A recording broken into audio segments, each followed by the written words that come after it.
नमस्कार दोस्तों, स्वागत है हमारे चैनल पर। आज हम जानेंगे पद व्यवस्था के बारे में। पद व्यवस्था में हम संज्ञा, सर्वनाम और विशेषण का अध्ययन करेंगे। इन सब का अध्ययन करने से पहले हम शब्द और पद के बारे में पढ़ेंगे। चलो स्टार्ट करते हैं दोस्तों। शब्द और पद।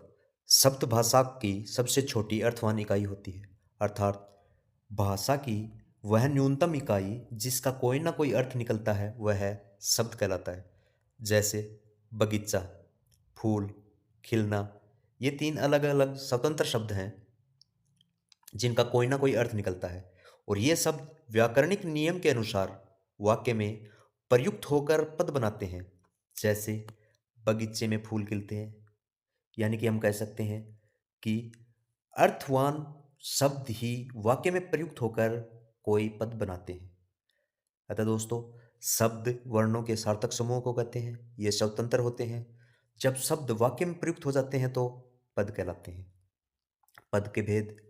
कुल मिलाकर पद के 5 भेद होते हैं: संज्ञा, सर्वनाम, विशेषण, क्रिया और अव्यय। लेकिन दोस्तों, प्रयोग के आधार पर शब्द के 8 भेद होते हैं: संज्ञा, सर्वनाम, विशेषण, क्रिया, क्रिया विशेषण, समुच्चय बोधक, संबंध बोधक, विस्मयादि बोधक। प्रथम 4 संज्ञा, सर्वनाम, विशेषण, क्रिया, ये विकारी शब्द कहलाते हैं दोस्तों। और अंतिम 4 क्रिया विशेषण, समुच्चय बोधक, संबंध बोधक, विस्मयादि बोधक, ये अविकारी शब्द कहलाते हैं दोस्तों। विकारी शब्द वे होते हैं दोस्तों जिनमें लिंग, वचन, कारक, काल के कारण रूप परिवर्तन होता है। और अविकारी शब्द या अव्यय शब्द वो होते हैं दोस्तों जिनमें लिंग, वचन, कारक, काल का कोई प्रभाव नहीं पड़ता है। अब हम जानेंगे संज्ञा के बारे में। दोस्तों, संज्ञा का शाब्दिक अर्थ नाम होता है। जैसे गंगा भारत की प्रसिद्ध नदी है, इस विद्यालय में बहुत छात्र हैं। इन वाक्यों में गंगा, भारत, नदी, विद्यालय, छात्र, ये सभी शब्द वस्तु, स्थान, प्राणी के नाम का बोध कराने वाले शब्द हैं। अतः किसी वस्तु, व्यक्ति, स्थान, भाव आदि का बोध कराने वाले शब्द संज्ञा कहलाते हैं। वस्तुओं के नाम, प्राणियों के नाम, स्थान के नाम, गुण, भाव को हम संज्ञा कहते हैं।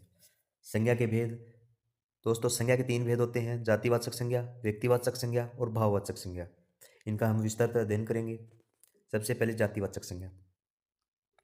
जाति, वर्ग, समुदाय का बोध कराने वाले संज्ञा शब्द को जातिवाचक संज्ञा कहते हैं। जैसे पुरुष, पुस्तक, पशु, शहर, क्षत्रिय। हिंदी में द्रव्यवाचक संज्ञा और समूहवाचक संज्ञा को जातिवाचक संज्ञा में ही माना जाता है। द्रव्यवाचक संज्ञा जैसे सोना, चांदी, दूध, पानी इत्यादि। समूहवाचक संज्ञा जैसे सेना, कक्षा, सभा इत्यादि। अगला भेद है दोस्तों व्यक्तिवाचक संज्ञा। किसी विशेष व्यक्ति, वस्तु, स्थान आदि का बोध कराने वाले शब्दों को व्यक्तिवाचक संज्ञा कहते हैं। जैसे गौतम बुद्ध, भारत, गीता, कबीर, यमुना, गंगा इत्यादि व्यक्तिवाचक संज्ञा के अंतर्गत आते हैं। तीसरा हमारा प्रकार है दोस्तों भाववाचक संज्ञा। पदार्थों, प्राणियों के गुण, दोष, धर्म, अवस्था, भाव, व्यापार आदि का ज्ञान कराने वाले शब्दों को भाववाचक संज्ञा कहते हैं। जैसे पौरुष, चिकनाई, मिठास, परायापन, बचपन, बुढ़ापा, चतुरता, ये सभी भाववाचक संज्ञा के अंतर्गत आते हैं।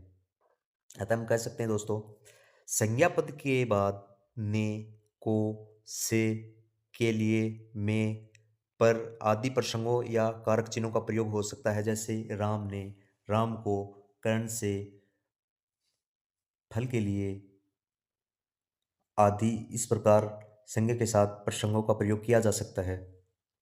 संज्ञा पद से पहले विशेषण का प्रयोग भी पाया जा सकता है। जैसे छोटी कुर्सी, तुम्हारा भाई, मेरी बहन। इन सब में छोटी, तुम्हारा, मेरी, ये सब विशेषण होते हैं। संज्ञा पद में किसी भी वाक्य में कर्ता, कर्म, पूरक, करण, अपदान, अधिकरण आदि कारक के रूप में काम करते हैं। संज्ञा का वचन कुछ संज्ञा पदों में बदला जा सकता है और कुछ संज्ञा पदों में नहीं बदला जा सकता।